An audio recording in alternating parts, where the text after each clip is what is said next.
Welcome to market discussion of the day. Today, August 6, 2025, Wednesday ആണ്. So നമ്മൾ market ഡിസ്കഷനിൽ പോകുന്നതിന് മുന്നേ ആയിട്ട് നമ്മളുടെ പുതിയ ഫോറക്സ് ട്രേഡിംഗ് ബാച്ച് ഫ്രീ ആയിട്ട് നമ്മൾ കൊടുക്കുന്ന ഫോറക്സ് ട്രേഡിംഗ് ബാച്ച് ഈ ആഴ്ചയിൽ നിന്ന് അടുത്ത ആഴ്ചയിലോട്ട് പോസ്റ്റ്പോണ്ട് ചെയ്തിട്ടുണ്ട്. ഞാൻ ഇന്നലെ പറഞ്ഞിട്ടുണ്ടായിരുന്നു ക്ലാസ്സിന് ജോയിൻ ചെയ്യണം എന്നുള്ള പറഞ്ഞിട്ടുള്ള ആൾക്കാർക്ക് അടുത്ത ചൊവ്വാഴ്ച ആയിരിക്കും നമ്മളുടെ ഒരു ബാച്ച് സ്റ്റാർട്ട് ചെയ്യുന്നത്. രാത്രി 7:30 മണിക്കും 10:30 മണിക്കുമായിട്ട് 2 ബാച്ചിലായിട്ടാണ് നമ്മൾ പ്രൊവൈഡ് ചെയ്യുന്നത്. 4 ദിവസത്തെ ഒരു ക്രാഷ് കോഴ്സാണ്. ഫ്രീ ആയിട്ട് ഫോറക്സ് ട്രേഡിംഗ് പഠിക്കണം എന്നുള്ള ആൾക്കാർക്ക് എൻ്റെ ഡിസ്ക്രിപ്ഷനിൽ എനിക്ക് മെസ്സേജ് അയക്കാം, എൻ്റെ നമ്പർ ഉണ്ടാവും, ഈ മെസ്സേജ് അയക്കാം. ബാക്കി കാര്യങ്ങൾ ഞാൻ കോർഡിനേറ്റ് ചെയ്യുന്നതായിരിക്കും. വീണ്ടും എടുത്ത് ഓർമ്മിപ്പിച്ചു പോവുകയാണ്. So coming to market discussion, coming to fundamental side. So നമുക്കിന്ന് എന്താ പറയുക, പൊളിറ്റിക്കൽ സൈഡിൽ നിന്ന് നമുക്കറിയാം ഈ ആഴ്ച ഒരു ടെക്നിക്കൽ വീക്കാണെന്നും പൊളിറ്റിക്കലായിട്ടുള്ള വലിയ എന്താ പറയുക, എക്കണോമിക് കലണ്ടർ ബേസ് ചെയ്തിട്ട് വലിയ രീതിയിലുള്ള ന്യൂസുകളൊന്നുമില്ല എന്നുള്ളൊരു കാര്യവും. ഓക്കെ, അത് മാത്രമല്ല ഇന്ന് നമുക്ക് പ്രത്യേകിച്ച് ന്യൂസുകളൊന്നും തന്നെ ഇല്ല. പക്ഷേ പൊളിറ്റിക്കൽ സൈഡിൽ നിന്ന് ഒരുപാട് അനൗൺസ്മെൻറ്റ് ഇന്നലത്തെ ദിവസം ഡൊണാൾഡ് ട്രംപിൻ്റെ സൈഡിൽ നിന്ന് ഉണ്ടായിട്ടുണ്ട്. സോ അതെല്ലാം മാർക്കറ്റിനെ ഡയറക്റ്റ്ലി അഫക്റ്റ് ചെയ്യും എന്നുള്ളൊരു കാര്യം കൂടെ നമ്മൾ മനസ്സിലാക്കുക എന്നുള്ളതാണ്. ഓക്കെ, സോ ഓൾറെഡി നമുക്കറിയാം എന്താണ് റഷ്യയിൽ നിന്ന് എണ്ണ മേടിക്കുന്ന കൺട്രീസിന് സെക്കൻഡറി താരിഫ് US ഗവൺമെൻറ് കൊടുക്കും എന്നുള്ളൊരു കാര്യം നമുക്കറിയാം, അല്ലെ, പറഞ്ഞിട്ടുണ്ടെന്നുള്ള കാര്യം അറിയാം. അത് ഇന്ത്യ, ചൈന എന്നുള്ള രാജ്യങ്ങളിൽ ഇൻക്ലൂഡഡുമാണ്. സോ ഇന്ത്യക്കെതിരെ 25% താരിഫാണ് എന്താ പറയുക US കൊടുത്തിട്ടുള്ളത്. സോ അതേപോലെ തന്നെ റഷ്യക്കെതിരെ 100%-ഓ അതോ അതിലും മുകളിലോ ചിലപ്പോൾ താരിഫ് ഉണ്ടാവാനായിട്ടുള്ള പോസിബിലിറ്റി ഉണ്ടെന്നുള്ള കാര്യങ്ങളും പറഞ്ഞിട്ടുണ്ട് എന്നുള്ളൊരു കാര്യം മനസ്സിലാക്കുക. ഓക്കെ, സോ അതേപോലെ തന്നെ റഷ്യ-ഉക്രൈൻ വാർ സീസ് ഫയറിലോട്ട് വരാനായിട്ട് ഒരു സ്റ്റീവ് വിറ്റ്കോഫ് എന്ന് പറയുന്ന ഒരു US ഒഫീഷ്യലിനെ ട്രംപ് അയച്ചിട്ടുണ്ട്.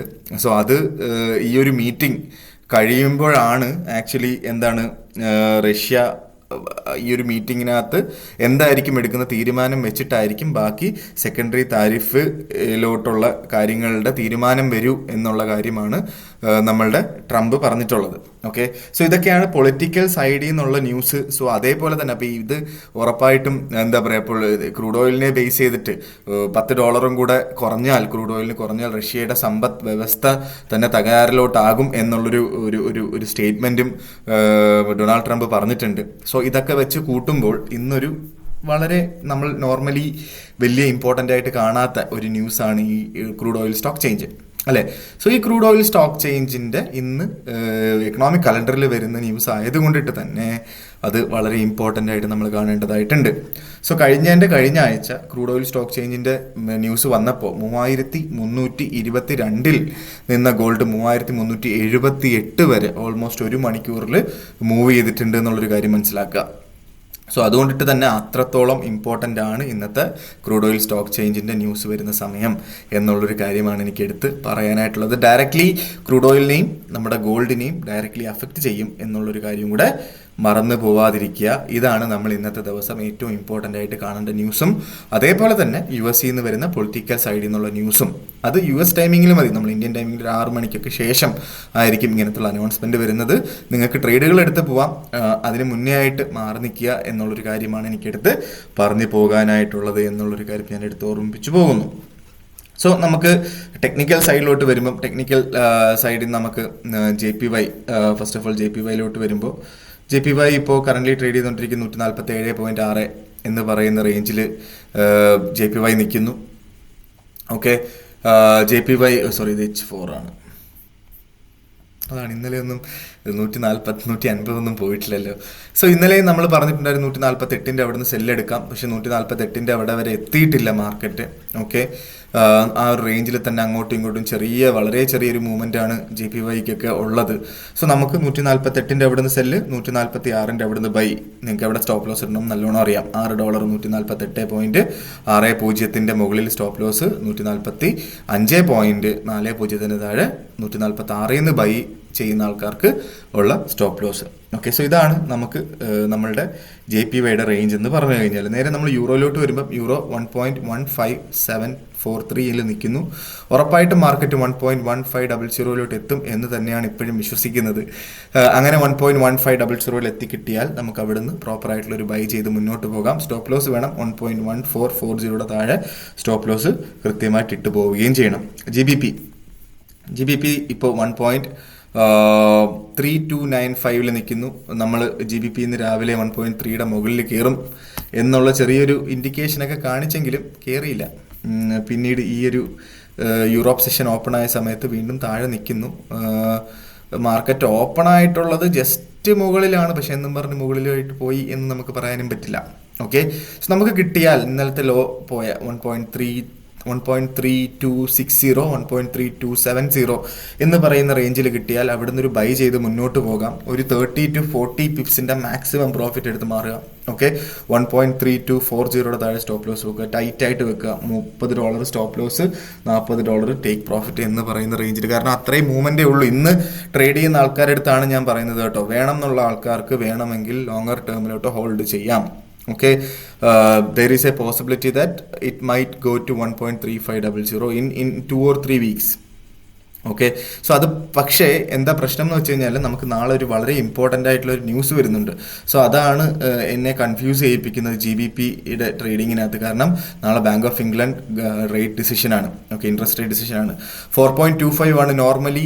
കഴിഞ്ഞ ആഴ്ച നമുക്ക് ഇൻട്രസ്റ്റ് റേറ്റ് US നിന്ന് വന്നിട്ടുണ്ടായിരുന്നു. അതിനകത്ത് മാറ്റമൊന്നും വരുത്തിയിട്ടില്ല. ആ മാറ്റം വരുത്താത്തത് നോർമലി ബാങ്ക് ഓഫ് ഇംഗ്ലണ്ടും അങ്ങനെ തന്നെ ആയിരിക്കും ചെയ്യുന്നത്. പക്ഷേ ഒരുപാട് റൂമേഴ്സ് ഉണ്ട്, ചിലപ്പം 4.25 നിന്ന് 4 കൊണ്ടുപോകാൻ ചാൻസ് ഉണ്ട് എന്നുള്ളൊരു കാര്യത്തിനകത്ത് ഒരുപാട് റൂമേഴ്സ് നടക്കുന്നുണ്ട്. സോ അതാണ് ആകെപ്പാടെ എനിക്ക് ലോങ്ങർ ടേമിലോട്ട് GBP ഹോൾഡ് ചെയ്യാൻ ആയിട്ടുള്ളൊരു മടി. അപ്പം നാളത്തെ ഡിസിഷൻ കഴിഞ്ഞിട്ട് മതിയാകും നമുക്ക് ലോങ്ങർ ടേമിലോട്ട് GBP വാങ്ങാനായിട്ടുള്ളൊരു ഓപ്ഷൻ നോക്കുക എന്നുള്ള കാര്യം. കാരണം അല്ലെങ്കിൽ ഇന്നൊരു 30 to 40 പിപ്സിൻ്റെ മൂവ്മെൻ്റ് എടുത്ത് മാറുക എന്നുള്ള കാര്യമാണ് എനിക്ക് പറയാനായിട്ടുള്ളത്. സോ ഇനിഷ്യൽ ജോബ്ലെസ് ക്ലെയിം ഉണ്ട് നാളെ. അതേപോലെ ബാങ്ക് ഓഫ് ഇംഗ്ലണ്ട് ബെയിലിയുടെ സ്പീച്ചും നാളെ ഉണ്ട് എന്നുള്ളൊരു കാര്യം നമ്മൾ മനസ്സിലാക്കി പോവുക. ഞാൻ ജസ്റ്റ് പറഞ്ഞു പോയതാണ് കേട്ടോ ഇത് പറഞ്ഞപ്പോൾ. ഓക്കെ, സോ GBP 1.3260 3270 അടുത്ത് ബൈ ചെയ്യുക.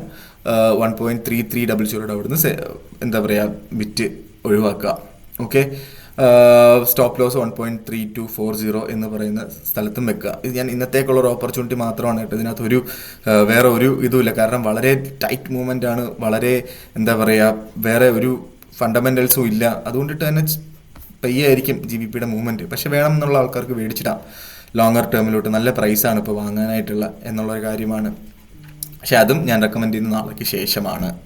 ഓക്കെ, നേരെ നമ്മൾ ഗോൾഡിലോട്ട് വരുമ്പോൾ 3372 നിൽക്കുന്നു. 3389 90 വരെ ഇന്നലെ പോയിട്ടുണ്ട്. 3350 സപ്പോർട്ടും ചെയ്തിട്ടുണ്ട്.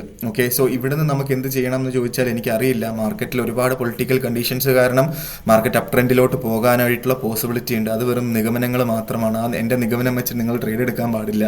പ്രോപ്പറായിട്ടുള്ള കൺഫർമേഷൻ കിട്ടിയിട്ട് മാത്രം ബൈ എടുത്ത് മുന്നോട്ട് പോവുക. 3355 ഇന്ന് 55 50 45 റേഞ്ചിലൊക്കെ മാർക്കറ്റ് സപ്പോർട്ട് ചെയ്യേണ്ടതാണ്. അവിടെ നിന്ന് വേണമെങ്കിൽ ബൈ ചെയ്ത് മുന്നോട്ട് പോവുകയും ചെയ്യാം.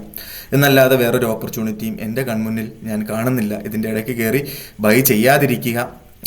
സപ്പോസ് ഇന്നലെ നമുക്ക് ക്ലോസിങ് 3380 മുകളിൽ ഒരു ക്യാൻഡിൽ ക്ലോസ് ചെയ്തിട്ടുണ്ടായിരുന്നു. പക്ഷേ അത് വീണ്ടും താഴോട്ട് പോയി 3371 ഇപ്പം നിൽക്കുന്നു. നമുക്കൊരു ബ്രേക്ക് ഔട്ട് ഉണ്ടെങ്കിൽ, ഫോർ എക്സാമ്പിൾ 3392 എന്ന് പറയുന്നത് ഒരു പ്രോപ്പറായിട്ടുള്ള റെസിസ്റ്റൻസ് ആണ്. നിങ്ങൾ 4 അവർ ക്യാൻഡിലൊക്കെ എടുത്ത് നോക്കിക്കഴിഞ്ഞാൽ മനസ്സിലാവും. പലവട്ടം 3392 സപ്പോർട്ട് റെസിസ്റ്റ് ചെയ്തിട്ടുണ്ട്. ഇന്നലെ റെസിസ്റ്റ് ചെയ്തിട്ടുണ്ടായിരുന്നു. ഓക്കെ, സോ 3392 മുകളിൽ മാർക്കറ്റ് പോയാൽ that is an indication that market will be going up. Even 3400 മുകളിൽ 1 അവർ ക്യാൻഡിൽ സ്റ്റാർട്ട് ചെയ്താൽ, so that is A confirmation that market will be going up. അങ്ങനെ പോയാൽ 3430 3450 എന്ന് പറയുന്ന റേഞ്ചിലോട്ട് മാർക്കറ്റ് പോകും. 3430 പലവട്ടം റെസിസ്റ്റ് ചെയ്തിട്ടുള്ള സോണാണ്. സോ അതുകൊണ്ടിട്ട് അവിടുന്ന് താഴോട്ട് വരാനുള്ള പോസിബിലിറ്റി ഉണ്ട്. But there are lot of political things happening around. So അതെല്ലാം പൊളിറ്റിക്കലി മോട്ടിവേറ്റഡ് ആയിട്ടുള്ള കാര്യങ്ങൾ നമ്മുടെ US നിന്ന് വരുന്നതൊക്കെ വെച്ചിട്ട് ഇരിക്കും അതിൻ്റെ എവിടെ വരെ പോകും. പല ആൾക്കാരും പല അനലിസ്റ്റുകളും പറയുന്നത് 3350 വീണ്ടും ടച്ച് ചെയ്യും. 3360 വരെ അടുത്തൊരു മാസത്തിലല്ല കമ്മിങ് മന്ത്സിൽ വരാനായിട്ടുള്ള പോസിബിലിറ്റി ഉണ്ട്. കാരണം ഈ പറയുന്ന പൊളിറ്റിക്കൽ സിറ്റുവേഷൻസ് ഇങ്ങനെ തന്നെ പ്രിവെയിൽ ചെയ്ത് പോയാൽ ഉറപ്പായിട്ടും ഇത് സംഭവിക്കാനായിട്ടുള്ള ചാൻസസ് വളരെ കൂടുതലാണ്. ഓക്കെ, സോ അതുകൊണ്ടിട്ട് എൻ്റെ ഒപ്പീനിയൻ ഞാൻ പറഞ്ഞു കഴിഞ്ഞാൽ ലോവർ സൈഡിൽ നിന്ന് വാങ്ങുക എന്നുള്ളതാണ്. ഇപ്പോൾ ഇവിടുന്ന് വാങ്ങണം എന്നുള്ളതല്ല എൻ്റെ പോയിന്റ്. ലോവർ പോയിന്റിൽ നിന്ന് 3350 എന്ന് പറയുന്ന റേഞ്ചിൽ നിന്ന് വാങ്ങിക്കൊണ്ട് കച്ചവടം ചെയ്യുക എന്നുള്ളതാണ് എൻ്റെ പോയിന്റ്. ഓക്കെ, 3350 അവിടെ നിന്ന് വാങ്ങിക്കൊണ്ട് കച്ചവടം ചെയ്യുക. അങ്ങനെ കച്ചവടം ചെയ്ത് നല്ല രീതിയിലുള്ളൊരു പ്രോഫിറ്റ് എടുത്ത് മുന്നോട്ട് പോവുക എന്നുള്ളൊരു കാര്യമാണ് എനിക്ക് പറയാനായിട്ടുള്ളത്. 3350 അവിടെ നിന്ന് ബൈ ചെയ്യുന്ന ആൾക്കാർക്ക് സ്റ്റോപ്പ് ലോസ് 3300 എന്താ പറയുക 40 താഴെ ഇടേണ്ടി വരും. ഓക്കെ, മിനിമം 3335 റേഞ്ചിലൊക്കെ ഇടേണ്ടി വരും. ഓക്കെ, അത് വളരെ വലിയ സ്റ്റോപ്പ് ലോസ് ആണ് എനിക്കറിയാം. പക്ഷേ എന്നിരുന്നാലും നമുക്ക് ടേക്ക് പ്രോഫിറ്റ് 3380 വെക്കുകയും ചെയ്യാം. അത് 1:2 റേഷ്യോയിൽ തന്നെ ചെയ്യാം. വേണം എന്നുള്ള ആൾക്കാർക്ക് 1:1.5 റേഷ്യോയിൽ ഇറങ്ങുകയും ചെയ്യാം. നിങ്ങൾ ട്രേഡ് ചെയ്യുമ്പോൾ ഒരൊറ്റ കാര്യം മനസ്സിലാക്കുക, ട്രേഡിംഗ് എന്ന് പറയുന്നത് ഒരു എന്താ പറയുക പ്യുവർലി മാത്തമാറ്റിക്സ് ആണ്. നമ്മൾ ഈ അറ്റ്ലീസ്റ്റ് ഒരു 1:1.5 റേഷ്യോയിലെങ്കിലും ആണ് നിങ്ങൾ സ്റ്റോപ്പ് ലോസും ടേക്ക് പ്രോഫിറ്റ് വെക്കുന്നതെങ്കിൽ ഒരു ലോങ്ങർ ടേമിൽ നിങ്ങൾ ഉറപ്പായിട്ടും പ്രോഫിറ്റബിൾ ട്രേഡർ ആയിരിക്കും എന്നുള്ളൊരു കാര്യം നിങ്ങൾ മനസ്സിലാക്കുക. അത് ഉറപ്പായിട്ടും അങ്ങനെ തന്നെ ആയിരിക്കും, അതിനകത്ത് ഡൗട്ടൊന്നും വേണ്ട. ഓക്കെ, 3300 എവിടെയാണെങ്കിലും 1:1.5 റേഷ്യോയിൽ നിങ്ങൾ സ്റ്റോപ്പ് ലോസും ടേക്ക് പ്രോഫിറ്റും ഇടാൻ നോക്കുക എന്നുള്ളൊരു കാര്യമാണ് എനിക്ക് പറയാനായിട്ടുള്ളത്. നിങ്ങൾ പ്രോപ്പറായിട്ടുള്ള റെസിസ്റ്റൻസും അത് മാത്രമല്ല, ഇപ്പോൾ റേഞ്ച് ബേസ്ഡ് മാർക്കറ്റാണ്. ഓക്കെ, റേഞ്ച് ബേസ്ഡ് എന്ന് പറഞ്ഞു കഴിഞ്ഞാൽ ഇപ്പോൾ ഗോൾഡിൻ്റെ കാര്യം പറഞ്ഞാൽ 3350 to 3390 എന്ന് പറയുന്ന റേഞ്ചിൽ നിൽക്കുക. അപ്പോൾ ഈ റേഞ്ചിൻ്റെ നടുക്ക് പോയിട്ട് ബൈ ചെയ്യാതിരിക്കുക. ഓക്കെ, 3000 റേഞ്ച് എന്ന് പറയുമ്പോൾ എന്താണ്, ആ റേഞ്ചിൻ്റെ താഴെ ഇപ്പോൾ 3350 എന്ന് പറയുന്ന സ്ഥലത്തു നിന്നും 3390 എന്ന് പറയുന്ന സ്ഥലത്തു നിന്നും ബൈയും സെല്ലും ചെയ്ത് പോവുക. ഓക്കെ, ഇല്ലാത്ത പക്ഷം നമുക്ക് ഇതിനകത്ത് ഈ ഒരു മാർക്കറ്റിൽ പ്രോഫിറ്റ് ഉണ്ടാക്കാൻ ഇച്ചിരി പാടാണ്. ഓക്കെ, സോ ഇതൊക്കെയാണ് എനിക്ക് ഇന്നത്തെ ദിവസം പറയാനായിട്ടുള്ള കാര്യങ്ങൾ. നിങ്ങൾ നല്ല ബ്രോക്കറിനെ, റിലയബിൾ ആയിട്ടുള്ള ബ്രോക്കറിനെ നോക്കുന്നുണ്ടെങ്കിൽ ഞാൻ യൂസ് ചെയ്യുന്ന ബ്രോക്കർ സ്റ്റാർ ട്രേഡറാണ്. എല്ലാ രീതിയിലുള്ള റെഗുലേഷൻസും ഉണ്ട്. UK റെഗുലേറ്റഡ് ആണ്.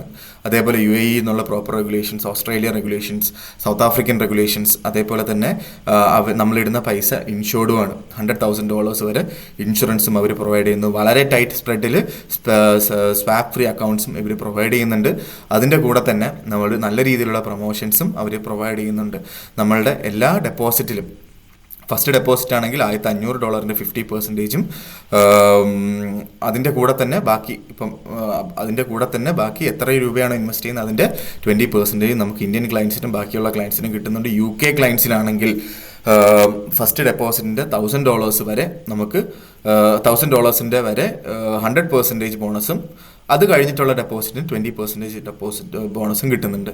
സോ എപ്പോൾ അത് കഴിഞ്ഞിട്ട് നമ്മൾ ഫസ്റ്റ് ഡെപ്പോസിറ്റ് മാത്രമല്ല ഈ ബോണസ് പ്രോഗ്രാം ഉള്ളത്, നമ്മൾ എപ്പോഴൊക്കെ ഡെപ്പോസിറ്റ് ചെയ്യുന്നു അപ്പോഴൊക്കെ 20% ബോണസ് പ്രോഗ്രാം നടക്കുന്നുമുണ്ട് എന്നുള്ളൊരു കാര്യമാണ് എനിക്ക് എടുത്ത് പറയാനായിട്ടുള്ളത്. ഓക്കെ, അതായത് $10,000 ഡെപ്പോസിറ്റ് ചെയ്യുന്ന ഒരാൾക്ക് $12,000 ട്രേഡ് ചെയ്യാം എന്നുള്ളതാണ് ഇവിടുത്തെ ഏറ്റവും വലിയൊരു അഡ്വാൻറ്റേജ് എന്ന് പറഞ്ഞുകൊണ്ട് ഓക്കെ, നിങ്ങൾ ട്രേഡിങ്ങിന് നല്ല ബ്രോക്കേഴ്സിനെ നോക്കുന്നുണ്ടെങ്കിൽ, റിലയബിൾ ആയിട്ടുള്ള ബ്രോക്കേഴ്സിനെ നോക്കുന്നുണ്ടെങ്കിൽ ഉറപ്പായിട്ടും കോൺടാക്റ്റ് ചെയ്യുക. എൻ്റെ ഡിസ്ക്രിപ്ഷനിൽ എൻ്റെ സ്റ്റാർ തുടങ്ങാനായിട്ട് ലിങ്ക് ഞാൻ കൊടുത്തിട്ടുണ്ട്. എന്നെ കോൺടാക്റ്റ് ചെയ്താൽ എനിക്ക് തരാൻ പറ്റുന്ന ഓഫേഴ്സും ഞാൻ നിങ്ങൾക്ക് പറഞ്ഞു തരാം എന്ന് പറഞ്ഞുകൊണ്ട് ഇന്നത്തെ ദിവസം മാർക്കറ്റ് ഡിസ്കഷൻ ഞാൻ കൺക്ലൂഡ് ചെയ്യാണ്. മാർക്കറ്റ് ഡിസ്കഷനായിട്ട് നമ്മൾ നാളെ കാണുന്നത് വരെ ഗുഡ് ബൈ.